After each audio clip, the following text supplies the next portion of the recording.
Hello student, हम लोग पढ़ रहे हैं इकोलॉजी। और इकोलॉजी की लास्ट क्लास में जो हमारा टॉपिक चल रहा था वो चल रहा था एक्वेटिक हैबिटेट या हैबिटेट इकोलॉजी, जिसमें हमारा जो मेन टॉपिक था वो था एक्वेटिक हैबिटेट। और एक्वेटिक हैबिटेट में हम पढ़ रहे थे फ्रेश वाटर हैबिटेट इकोलॉजी के बारे में। हम लोगों ने characteristic features of fresh water aquatic habitat के बारे में पढ़ लिया था। आज हम पढ़ेंगे, हम लोगों ने बताया था कि जो फ्रेश वाटर एक्वेटिक हैबिटेट है उसे भी 2 पार्ट्स में डिवाइड किया गया है, लिम्नेटिक और लोटिक जोन में। ठीक है, तो आज का जो हमारा टॉपिक है parts of fresh water aquatic habitat के बारे में है, और जिसमें भी फर्स्ट है अपना लैंटिक फ्रेश वाटर हैबिटेट। क्या है अपना टॉपिक? लैंटिक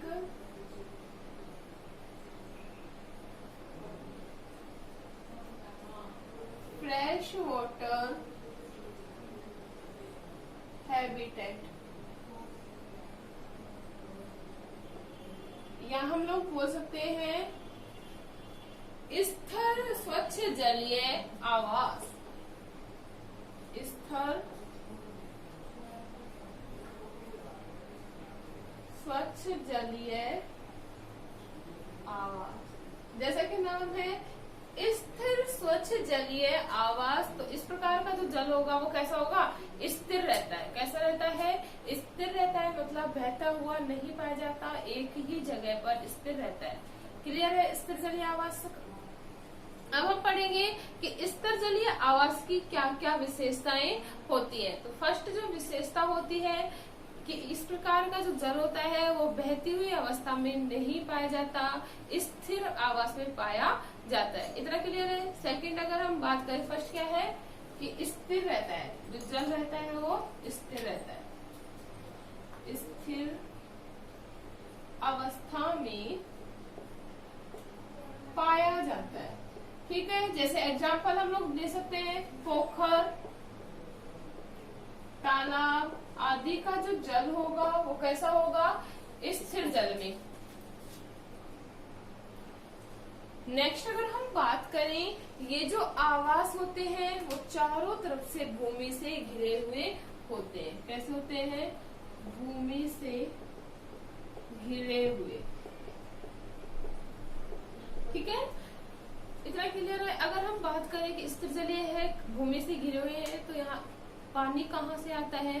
तो इनमें जो पानी होता है वो तो क्या तो संग्रह किया जाता है मानव के द्वारा कृत्रिम रूप से, या फिर क्या होता है हिमपात के द्वारा या वर्षा के द्वारा यहाँ पे क्या आएगा? जल आता है। क्लियर है? नेक्स्ट अगर हम बात करें, ये जो आवास होते हैं वो प्राकृतिक भी हो सकते हैं और कृत्रिम भी। प्राकृतिक या कृत्रिम आवास मतलब मानव के द्वारा भी बनाए जा सकते हैं और प्राकृतिक रूप से भी भूमि पर पाए जाते हैं।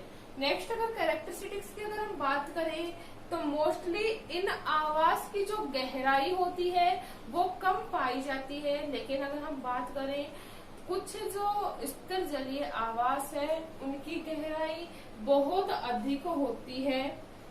ठीक है, ये जो गहराई होती है झील की गहराई, बेकल झील की गहराई का हम एग्जांपल ले सकते हैं, जैसे बेकल झील की गहराई। झील कैसा है? स्थिर जलीय आवास। बेकल झील की जो गहराई है वो है 1.74 किलोमीटर।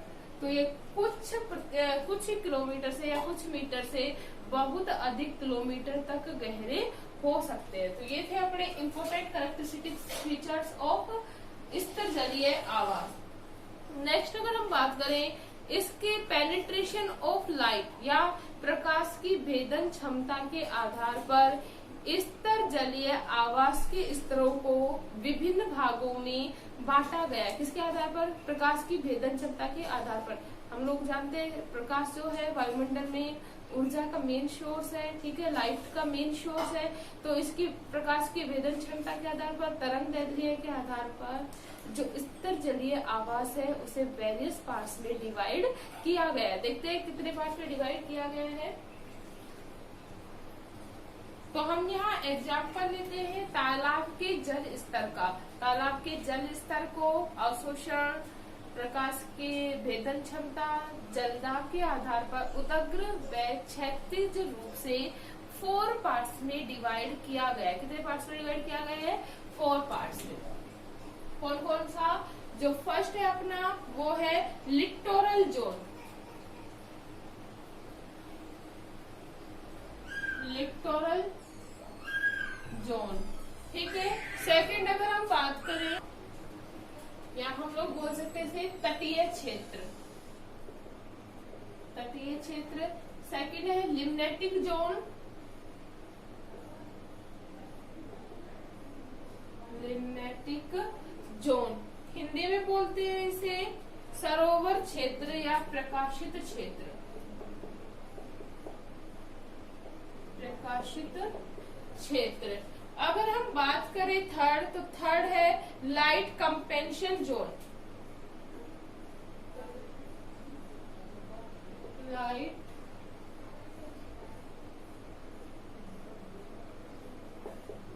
कंपेंशन जोन, ठीक है। और फोर्थ है अपना प्रोफंडल जोन या गंभीर क्षेत्र।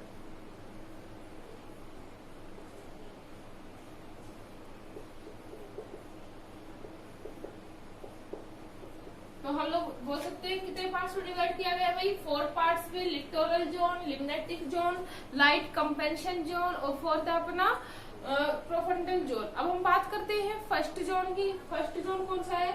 लिटोरल जोन या तटीय क्षेत्र। जैसा कि नाम है तटीय क्षेत्र, यह जो क्षेत्र होता है तालाब का सबसे ऊपर क्षेत्र होता है, हम लोग बोल सकते हैं तटीय का मतलब किनारों वाला क्षेत्र। कैसा क्षेत्र होगा भाई? किनारों वाला जो क्षेत्र होता है, मतलब तालाब का जल लहरों के साथ आसपास में क्या होता रहता है? फैलता रहता है। तो वो जो क्षेत्र होता है वो कौन सा कहलाएगा?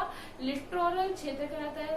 सबसे ऊपर होने के कारण इस क्षेत्र में प्रकाश जो होता है पूर्ण रूप से पहुंचता है। कैसा होता है? पूर्ण रूप से आएगा, ठीक है। तो प्रकाश की जो मात्रा होती है वो बहुत अधिक होती है। इस क्षेत्र में जो वेजिटेशन पाई जाती है वो पाई जाती है रूटेड प्लांट। वेजिटेशन की अगर हम बात करें तो कैसे पाए जाएंगे भाई? रूटेड प्लांट, क्योंकि तट के ऊपर पाए जा रहे हैं तो जो प्लांट्स होंगे वो जड़ीय प्लांट्स होते हैं। इसके साथ ही साथ इस क्षेत्र में बार बार हवाएं चलने के कारण, बार बार हवाएं चलेंगी तो वाटर क्या होगा? हिलता रहता है। तो जो बार बार हवाएं चलने के कारण यह जो क्षेत्र है उसका जो जल है वो स्थिर ना रहकर कंटिन्यू क्या रहता है? थोड़ा बहुत हिलता रहता है, ठीक है। तो ये कौन सा था अपना? तटीय क्षेत्र। इसके साथ ही साथ यह जो जल होता है वह ऑक्सीजन युक्त होता है। लगभग 6 मीटर गहराई तक का क्षेत्र। कितने मीटर गहराई तक का क्षेत्र? 6 मीटर गहराई तक का जो क्षेत्र होता है वो कौन सा कहला रहा है? Littoral zone.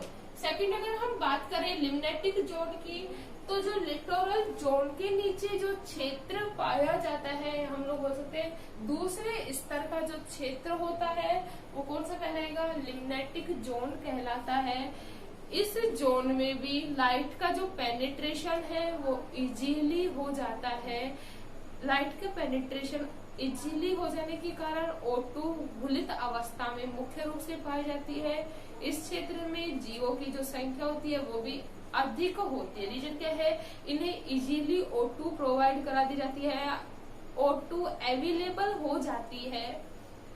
इसके साथ ही साथ पेनिट्रेशन ऑफ लाइट अधिक होने के कारण यह जो स्तर है फाइटोप्लैंक्टन के लिए, एल्गी के लिए और विभिन्न प्रकार के जो तैरने वाले जो जीव हैं उनके लिए बहुत ही उत्तम प्रकार का क्षेत्र होता है। इतना क्लियर है? इसके साथ ही साथ जैसा कि इस क्षेत्र का नाम क्या है? प्रकाशित क्षेत्र। पूर्ण रूप से प्रकाश उपलब्ध होने के कारण इस क्षेत्र को क्या कहा जाता है? प्रकाशित क्षेत्र। क्लियर है? पूर्ण रूप से प्रकाश उपलब्ध हुआ। लगभग जो 10 मीटर तक की गहराई का क्षेत्र है, तालाब में 10 मीटर तक की गहराई का जो क्षेत्र है वो क्या कहलाता है? प्रकाशित क्षेत्र।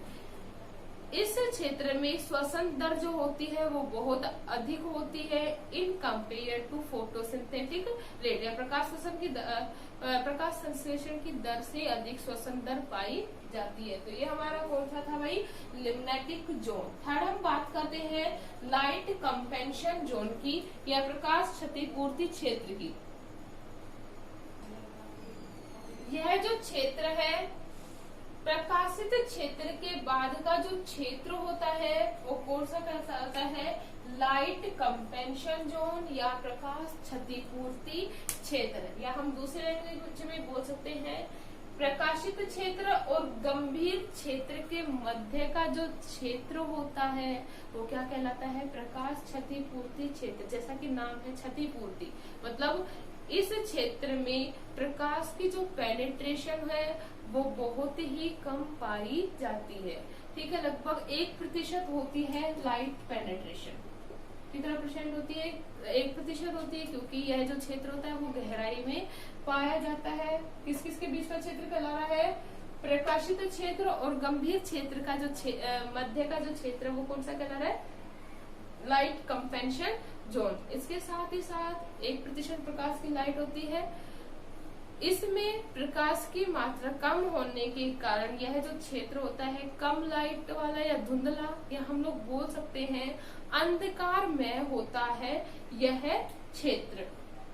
इस क्षेत्र में श्वसन दर और प्रकाश दर लगभग क्या रहती है? इक्वल रहती है। तो ये कौन सा था अपना? Light compensation zone. इतना क्लियर है? फोर्थ अगर हम बात करें प्रोफंडल जोन या गंभीर क्षेत्र,